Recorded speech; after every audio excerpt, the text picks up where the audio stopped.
Place to start is to create a message project and select SMS server. There are two subcategories here, text or image. Text are normal SMS, image refer to MMS or multimedia message. Let's create a text one first. Give it a name, SMS will do, and let's work from scratch. You can see how the template is pretty simple. That is just a text body. Text body support the introduction of variables, so we can create one, for example, to specify a dynamic order ID. When creating a variable, we can give it like a default value that will be used as a visualization of how the message will look like.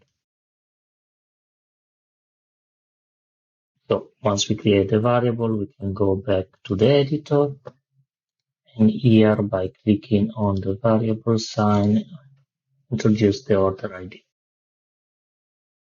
We can now publish it, and we are brought to the preview. You can see that this is a combination of the text we've selected and the variable. We can also create a multimedia project from an MMS. So let's select the image, call it in a different way.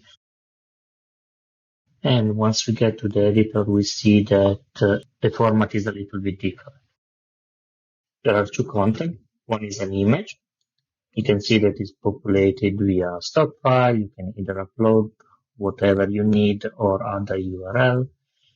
You can add an alternative text that will be shown if the image is missing. And a text file that is exactly the same one of before.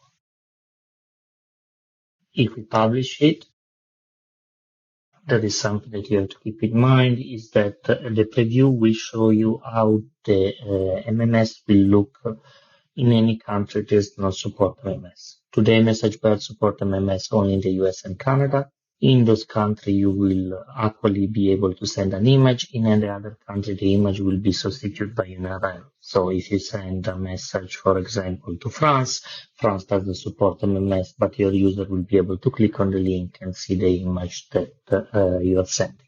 One last thing before we finish, SMS are subjected to a maximum size. The size depends from the encoding. There is an article where you can read more detail about that, but it is important that you are familiarized with different encoding technique and what characters are supported by each encoding protocol, because those will affect the maximum length of the message you can send.